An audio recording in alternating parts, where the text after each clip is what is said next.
My name is Conley. I am the owner of MoBull Detailing. Been in business, 2 years now? You better put like CFF, COO, and all CEO, content creator, backbone. / double wiper. I'm good, I'm sorry. Not a cruster. That is my role. Joseph. Oh, that's it, okay. Joe. I'm Joe, I'm the manager.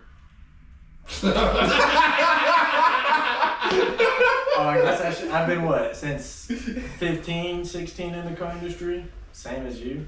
Yeah, pretty much, I detailed my first car at 13, but I didn't really get into it until I was about 16, full time at least. So I have roughly 5-6 years. Yeah, I've got almost 11, unfortunately.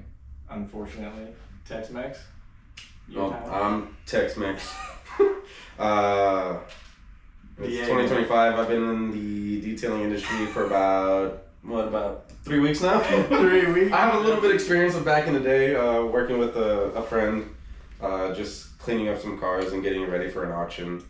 Nothing crazy, pretty basic. Didn't really teach me a whole lot until just now. So I'm just new. I have been surprised and impressed with his quality for not knowing it that long compared to what we've dealt with. He's not incompetent, that's for sure. Thank you, Jesus. Thank God. I appreciate that. So even though he's a newbie, cut him some slack. Yeah. He has an eye for detail. He does get a some bullseye We're not. for a detail. That's a good one. Well, So what's the main purpose of this podcast that we're going to be doing now? Talking about what's going on in our industry. Just anything automotive related that we want to discuss. This is just kind of be an open forum for all of us to discuss anything to do with detailing, tint, mechanics, the sales industry, really any of it. I also think this will probably be a pretty good platform for us to also speak in a lot of small business terms as well, at least for Conley, probably not so much for any of us considering we don't own the place. But yeah, I think our main goals with this podcast is just kind of help educate what all goes on in these shops, what to avoid in this industry and what to look out for, and also just to really truly understand and educate people on what really goes on in this world that we live in of the automotive industry. Because as somebody who's been in it for a long time, it's not like any other industry. There are ups and downs all the time depending on markets and interest rates and you work for some of these big dealerships, high turnover rates. It's just, it's insane.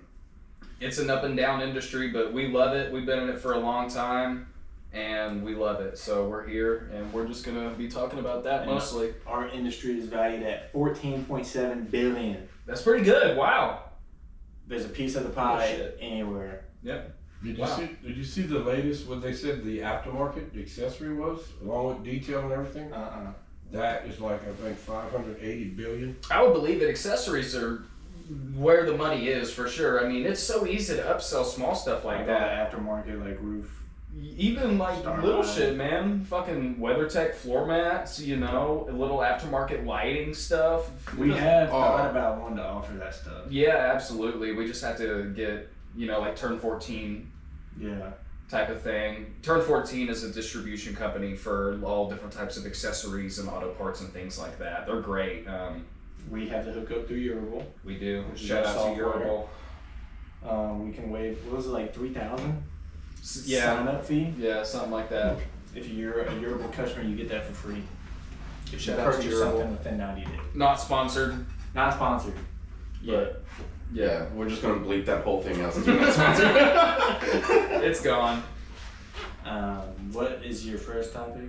I thought next we could kind of just dig a little bit more into like what all we do individually here at the business, and then after that we can just talk about the detailing industry and where we think it's going and what we think is in the future. And Diego, what do you do here?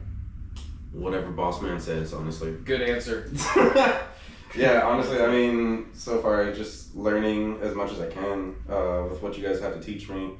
Obviously, for being here about a month, I mean, they've been teaching me a lot more stuff than I was expecting to start learning. And so far that's like coating and waxing, and the clay bars, the like the purpose of everything that we use it on pretty much is what they've been teaching me, so I know, in case I end up talking to a customer, I think they think I know what I'm doing. I think that separates a lot of, I'm gonna say, legit car detailing businesses from side hustle weekend warrior. I mean, we all started there doing that kind of stuff, but you've learned, and the other people that have been here have learned real quick, that it ain't just cleaning cars. No, not at all. There's a whole science behind it on why we do certain things. For And sure. so it's a little more complicated than you think. Yeah, I mean, from the last detailing place I was at, or that auctioneer place, I mean, I've definitely learned and understood a lot more working here than I was there, because over there I was mostly just washing and vacuuming it, or go to dealerships and then just clean those real quick. And same for you too. I mean, you've experienced that. Yeah, I mean, for the most part, yeah. I mean, really, my experience mostly in the detailing world outside of when I ran my own little business in Oklahoma was, yeah, I mean, I just did dealership work for the longest time. Worked at really only a couple dealerships in Oklahoma, but down here in Austin, I've worked at more than I can count, in all honesty. Dealership work is definitely different in terms of the detailing industry. It's really where you learn how to detail with as little as possible. I remember at one point we had a guy who could detail an entire car with one bottle of dressing and an air gun, and that was it. And he would detail an entire car, including the windows. Oh my god! I'm joking. Sounds like some other guy who used to work here. Yeah, right. He would literally clean the wind. He would wipe it with the dressing, and then he would get a rag that was just water and buff it off and call it a day. That's funny, protected. Yeah, bro. Yeah. So, it's different. The standards and the expectations are different, completely. A lot of hiding stuff instead of improving and getting rid of. It's a lot of hiding. If you ever get into a car and it smells like spray paint, it's probably because your carpet was f***ed up and so they spray painted over something. We actually recently dealt with that. We had a customer who came in and we shampooed their seats and we pulled a bunch of paint out of it, which revealed seat damage. And come to find out, the dealership spray painted the seat with a carpet dye, which is technically standard practice, but they didn't do a good job and prep it correctly and all of that. So, yeah, it's just completely different. It's express detail versus nitty gritty detail, which is like what we do here. It's way more in depth in here. Yeah, I mean, that's really the only way I can put it, is it's express detail versus detail. It's car wash versus detail, really, at the end of the day. Yeah. I was getting there, but you got it. Yeah. Yeah. And I mean, luckily, I was smart enough while I was in the dealership world to still educate myself on how to do a lot of things properly, considering I was also running my own thing outside of it, which is really where I upheld my standards. The dealership world really, though, more than anything, taught me a ton about paint, man. Working with all those painters and the PDR guys directly and learning how to really finish out these cars with a rotary and with a DA polisher and all those things, like, they taught me a lot with that stuff, and so that was really cool, getting to learn how to block sand correctly and sand cars and know what to look for. And so the dealership world, I mean, it definitely has its ups, it definitely has its downs, but in terms of detailing, if you're looking for a career, it is not the way to go. I would be shocked if anybody ever got paid more than, honestly, $25 an hour at a dealership, and I've never heard of anybody making $25 an hour at a dealership as a detailer. The most I made as a manager who was detailing individually at a body shop and ran 2 dealerships that also had paint and PDR techs and all the detailers. I made $20 an hour doing all of that, which I had good benefits. You know, they paid like a really... a lot on the plate. Yeah, they paid a lot of my health and my dental and stuff. Like, my insurance was cheap, but I did not make the greatest money for how much work I did. So... but it does teach you a lot in terms of detailing and just other things. Like I said, it has a lot of good things about it, a lot of bad things about it. But at the end of the day, What we do here is detailing. And What we do we're slowly getting into our higher end services with window tint, PPF, paint corrections, coatings. We're getting more and more on average a month, and that's where we want to get to. That's where you see most shops get to. And the groups that we're in and the people that we talk to, they weed out terrible disaster details because the money's not there. The money's in the big stuff, the paint correction, the films, the coatings. And so there's, I would say, industries within the industry, if you want to put it that way. Yeah. And that's where we're leaning our focus, is those higher end services. And that's where we see ourselves getting to as we progress. We've only had this place for 6 months, so we still have a lot to grow into and get into. Speaking of that, what's the new trend? Is that vinyl PPF? Or not vinyl, the Paint colored. The colored PPF, yeah, that's I've been the hearing new talks thing. that ceramic's going out. Yeah, But what is that time frame though? see, in my 10 years? opinion, yeah. So that's the thing about the whole ceramic going out, because also everybody still He's says drunk. wax. Yeah, right. Everybody says wax is dead, but I know plenty of places, including myself. I still hand wax my car decently often. We get you know? people talking about a hot buff wax. Yeah, you know, and so they say wax is dead, and I personally don't think that it is. I don't think ceramic coatings are going to go anywhere. I just think that our industry is evolving to the point to where we have better options I think it's versus just, a ceramic. and it's not to say that maybe it comes back. I think it's probably trendy Yeah. because you got a bunch of people putting out stuff, Mm-hmm. videos that people see, that people watch, and consumers see that and they'll want that. Yep. So Absolutely. I think it's more of a trend. But you also got those people that are stubborn, that are like hard-headed into their own thing, where they like prefer ceramic coating over waxing, That or buff, vice versa, hot or buff. and they might just not go into it because it's just a trend, and they're thinking like, Right. it's gonna go out. And at the end of the day, it really just comes down to what the customer is looking for and how much money they want to And spend. that's You know? true. Yeah, because colored PPF, if you're doing a whole car, I mean, most shops, from what I know, for a 4-door car, you're probably looking at least $6,500 for that, at least. You know, They all have like, their pros and cons, you know. yeah, absolutely. I've been told that matter of fact, just now, the PPF with the ceramic in it, Mm-hmm. don't ceramic and then PPF. I've been hearing that more and more. He just told me just now, like, hey man, do not. I said, well, man, you guys, no. Mm-hmm.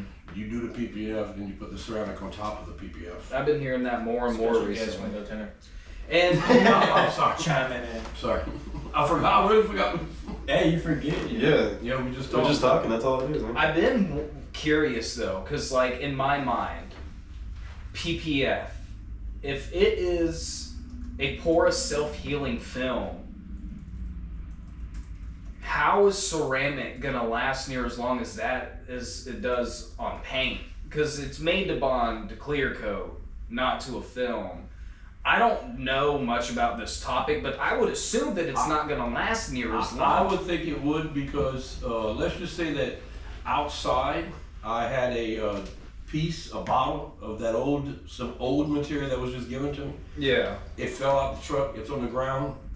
The concrete is ceramic coated and it's bonded to that concrete Yeah. really well. Yeah. Yeah, but that's also like straight ceramic poured straight on and left. Yeah, You yeah. know, like that's not cured, buffed No. out, and leveled and all of that. I guess my main thought is, will they evolve a ceramic that will bond better to paint protection film versus just paint? Or does it already? I don't know. I'm understanding it I'm does. sure that's already. bound to happen. Yeah, because like I guess in my brain it's like if the PPF self heals, how is it self healing other than the like material itself is like shrinking back together, right? Mhm.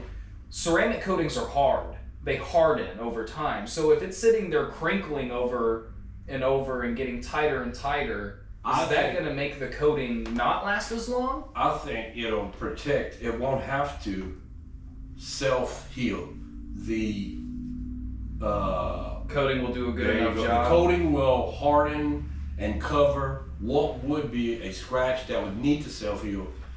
Does that make sense? Yeah, absolutely. Yeah. I'm assuming with this PPF, based off of like the cars that we've had, like that one, I think it was the Acura that had that PPF on the front of the hood, right? Mm-hmm. Is it gonna look like that, where it's a completely different color from the paint that's already on the vehicle, where it looks a little bit more? That piece like could that? be orange if you want, if the customer wanted it to be orange. So it's basically like another wrapping on a car. It's a wrap, but PPS. PPF, The right? And difference- then like, go ahead. No, go ahead. You're gonna answer. I the was question. gonna say, well, the difference between the vinyl and PPF is not only the thickness, but also just the material itself. Vinyl is extremely stretchy and thin and very forgiving, and paint protection film is not whatsoever. Got it. And when you say like the protective of it, like of the life of it, for it to just easily, for like all the dirt and all the contaminants on there to come off with a wash, you're thinking that won't last as long as the ceramic?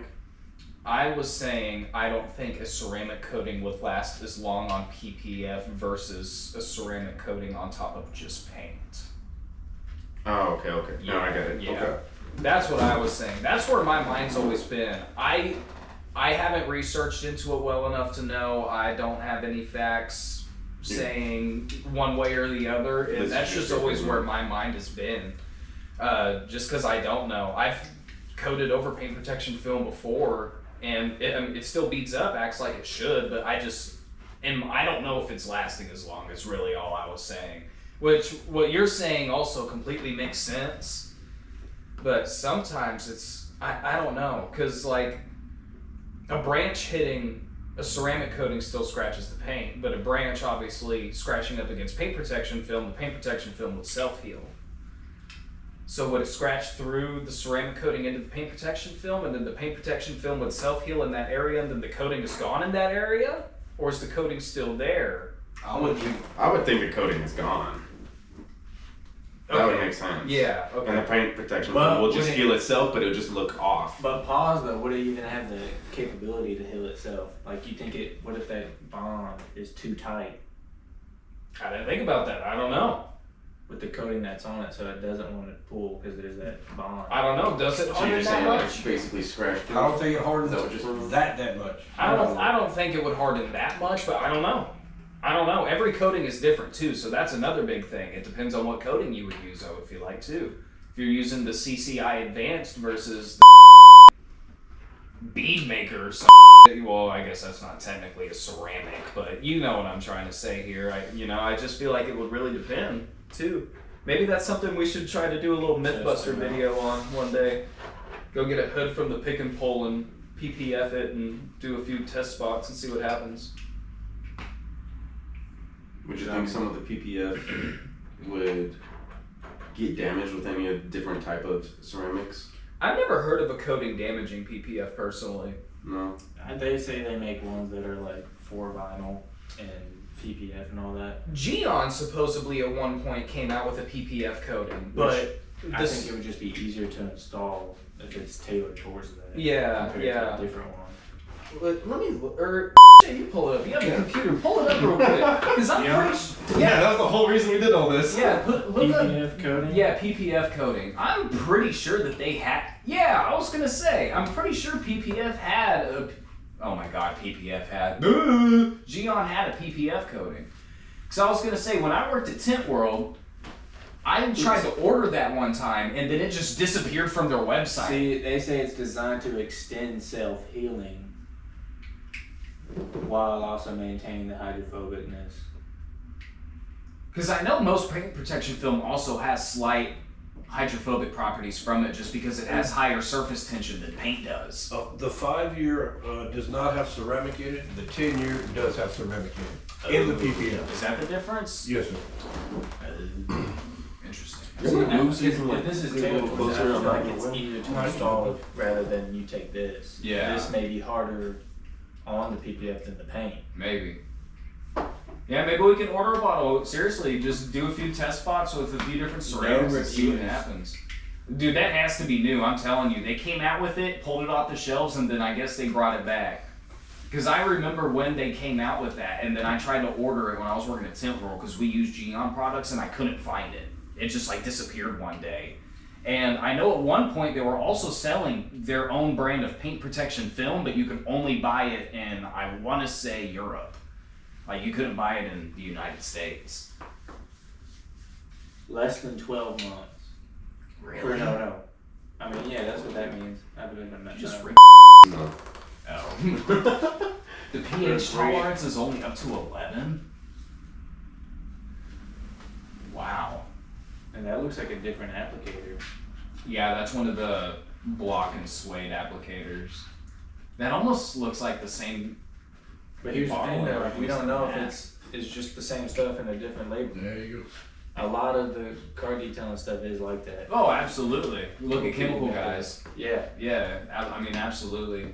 And Geon technically is considered to be a consumer / professional brand. You know, like it's a little bit of both. Where so. we would just have to try it to see if we notice a difference in applying it, Yeah. and then wear and tear on it. If anybody's ever used this before, let us know what you think. We had not. We have not used it. I don't know. $100 for a bottle that doesn't last a year seems pretty. And that's a 30 milliliter. That's a 30. That's a 30. $100 for 30 is crazy. But they said like a lot goes a long way. And that'd be interesting to see. Well, Or no, they had the 50 for 100. oh, on detailing image. Or detailed image, whatever that website is. They have a matte coating too. I've used the matte coating. The matte coating is actually good, but See if there's any still, videos of them applying on it. but it still does add a little bit of gloss. Like It's a tiny, just tiny gonna bit. show them how to apply it. Still. Oh.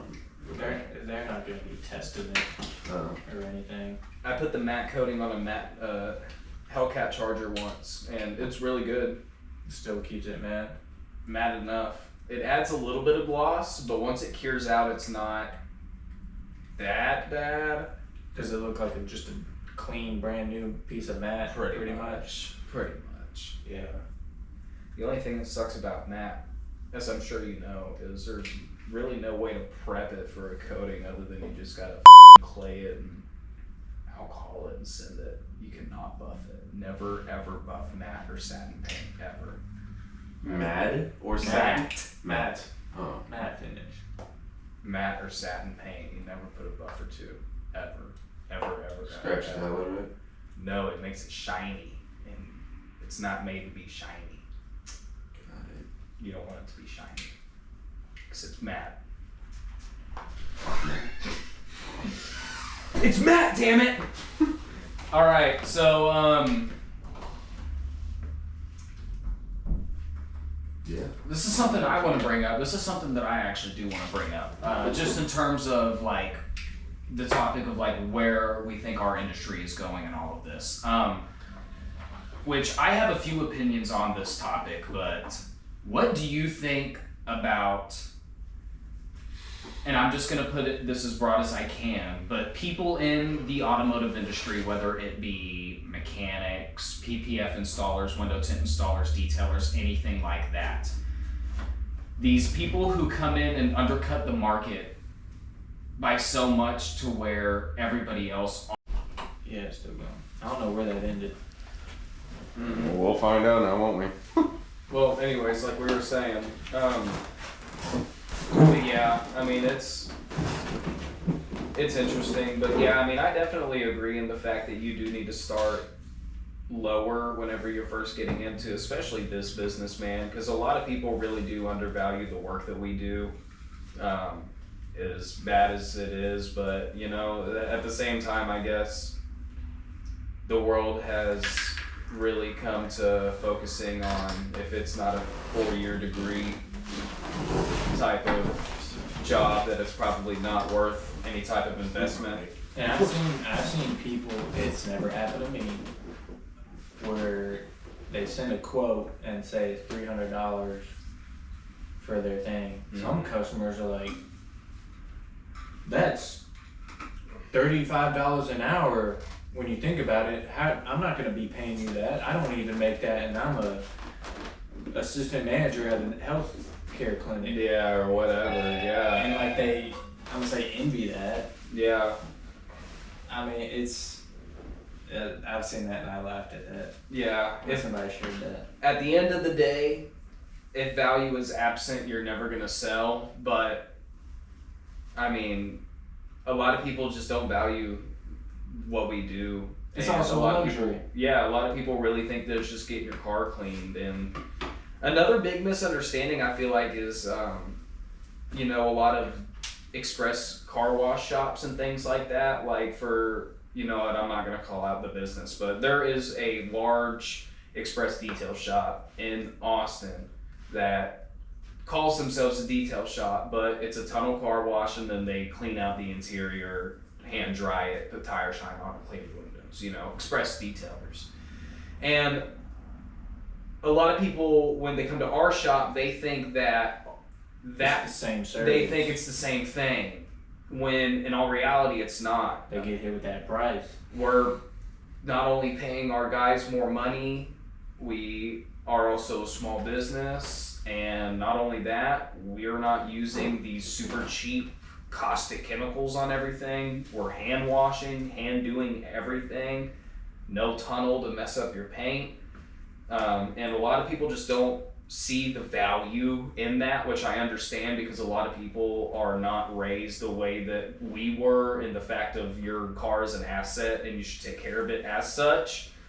A lot of people just think it's an A to B thing. Would you say that's the average customer? I wouldn't say that's the average customer, but I would say that that is probably more. Close to below average? I would say probably 30 to 40% of people in America don't give a shit about what their car looks like or does or anything of that sort. I personally would say. I'm just trying to think on our end, like, what percentage of customers would you say that we deal with that are on that express detail price range, and when they hear about us, then they're like, whoa.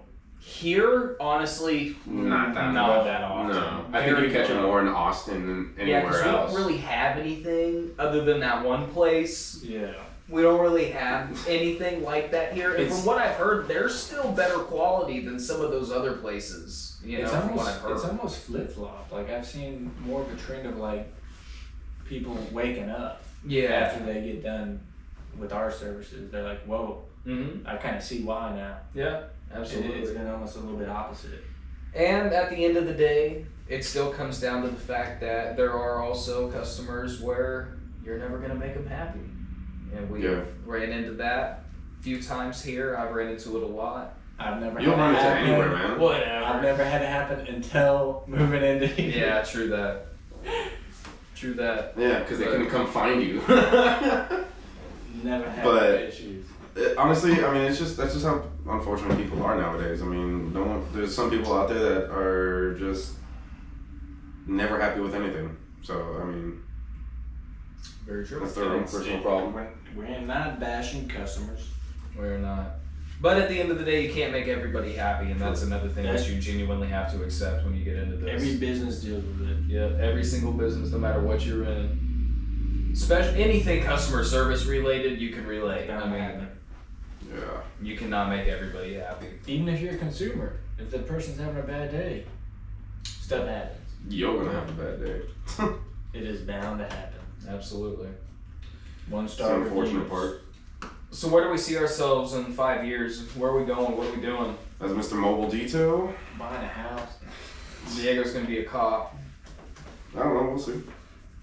So we'll see what. He's gonna be arresting us. 5 years, if applicable. Expand this shop out there. Where, like Austin?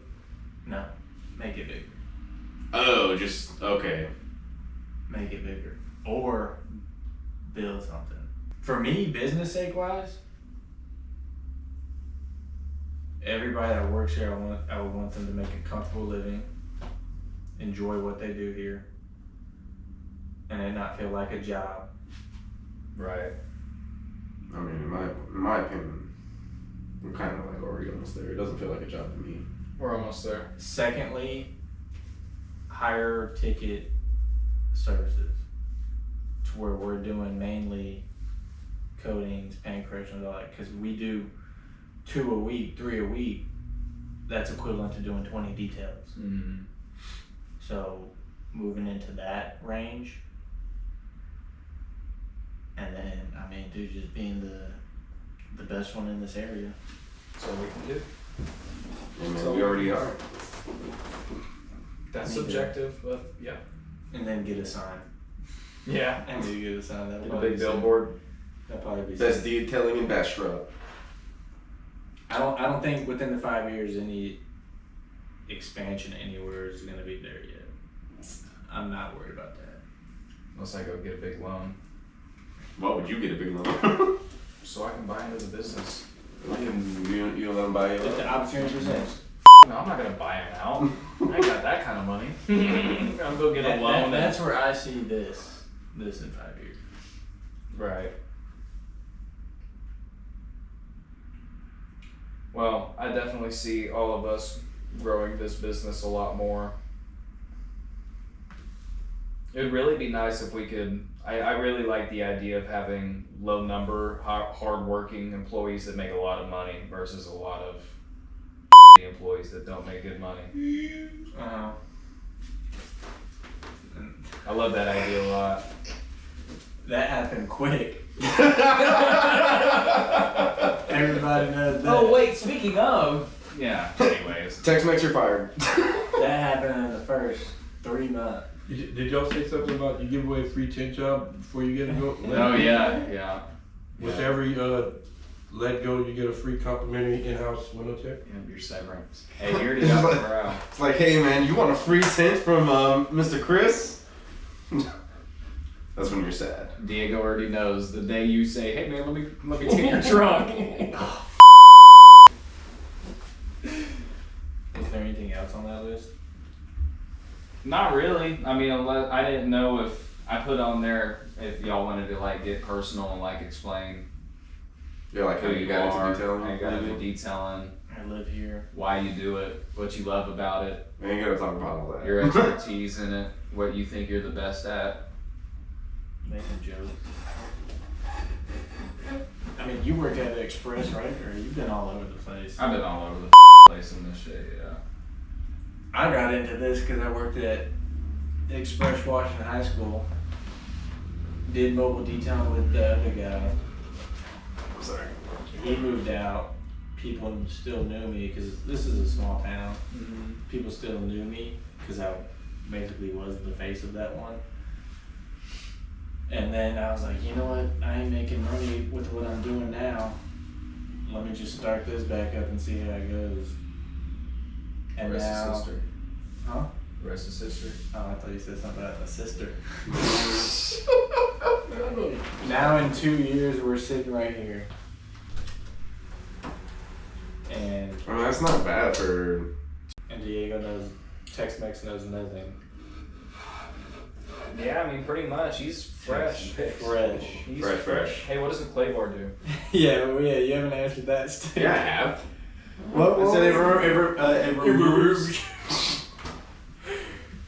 It removes the certain removes contaminants off No of the way. clear coat. There you go. What was his first answer?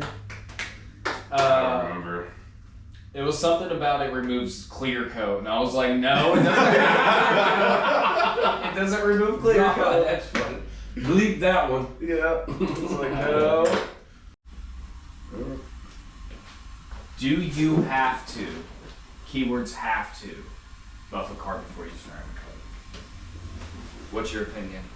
This is a pretty debated topic in our field. serious? Yes. Do you this have is pretty. to? Do you have to buff a car before you ceramic coat it? No. I agree. Why? But you do have to do everything else to coat it. Yeah, I agree. Yeah, you at least have to do your wash, decon, clay bar. Polish. No, that counts. You at least have to do those. You at least have to do your wash, decon, and clay bar. Always. But Yeah, you don't have to correct the paint, but I would never personally not. Ding ding ding ding. I would always correct it. But what if it's a 2025 Silverado and it's white and they're like, I don't want to buff it. All right, cool. Okay, so cool. Yeah. Same price. That's the only exception. Okay, so now I'm gonna counter argue you, even though I agree, just so we can get this out there. But on an older vehicle, let's say on the Audi that we did, if we did not buff that then technically the ceramic coating wouldn't be applied evenly because the surface of the paint is not even because that clear coat was so damaged. So in that case, do you think, does it have to be buffed out in order to apply the ceramic coating and it apply and cure evenly on top of that clear coat? That's a tough car, bro. That thing's a. There's a video. Yeah, I haven't posted that one yet. Yeah, that was a tough car, and you saw how. If you were to not, I just think you wouldn't get the same results, Absolutely. and it just probably wouldn't be as durable. But even then, with what we did, obviously it improved it. But you saw how bad that was. Mm-hmm. That car right there. That's a tough one to. So this is my personal opinion. I don't think it matters worth a f. I think you can do your wash, decon clay, and slap it on. I don't think it matters what the paint looks like after that. It comes down to what the customer wants. Yeah, absolutely. But that's Like, what you I'm don't trying to have say. to. If they just want a coating, But like if it was but up to the you. paint looks like but they just want the coating, But in my that's eyes, it doesn't make a difference. But I've heard detailers say that when paint is super messed up, the clear coat surface is uneven, so you have to even it out before you apply the coating. But if I'm being honest, to me that doesn't make any sense. it doesn't It doesn't make any sense to me. even. Like, what about the curvatures and the body lines and stuff? I guess they're talking about like the microns of the paint, though.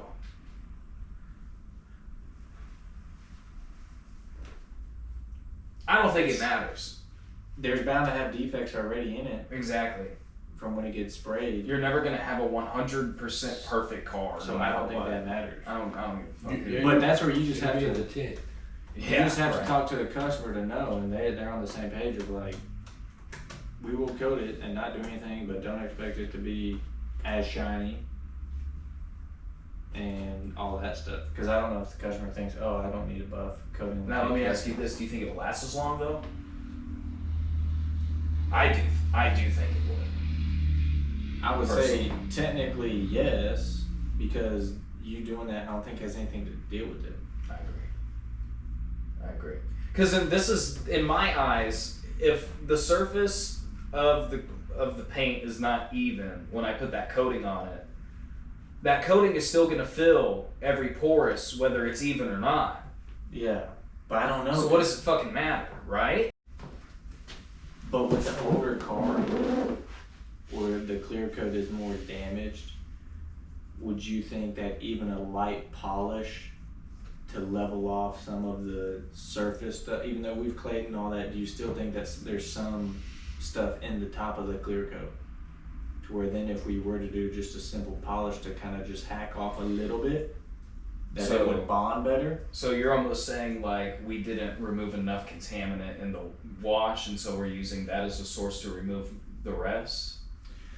I'm not necessarily saying that. I'm just saying like we remove all the contaminants, all Uh-huh. that stuff's gone. Do you think that's enough for the clear coat to like be I'm gonna say a fresh layer, like clean enough? Or do you think if we were to remove just a very fine level of clear coat that it would bond better? I think it's fine enough as long as you truly got everything off with the wash and the decon and the clay bar. You're good to go. But at the end of the day, I've seen people argue that that's why you should is to ensure that every contaminant is off the surface, but you should be getting that off in your wash because you don't want that shit getting into your pads. Exactly. Yeah, so Well, then you're just working over yourself too. exactly. So, Yeah. I mean, that pretty much sums it up. Well, if anyone disagrees, let us know. But we don't agree because you're stupid. I'm kidding. But yeah, I don't think that you need to buff a car before you put a coating on, as long as you do a proper prep, wash, and all that. Yeah, you don't need to, but Don't need to. But what do I know? I'm not a scientist. yeah. I'm just a detailer. I think that's gonna be it. All right, well, tune in for next MoBull Monday. Is that what we're calling it? I guess. I don't know. What are we calling it? Probably. Text Mobile Nick, what do you think? You gonna close us out? Yeah, sure. I'll close this out. Well, thank you for tuning in for Memorable Monday.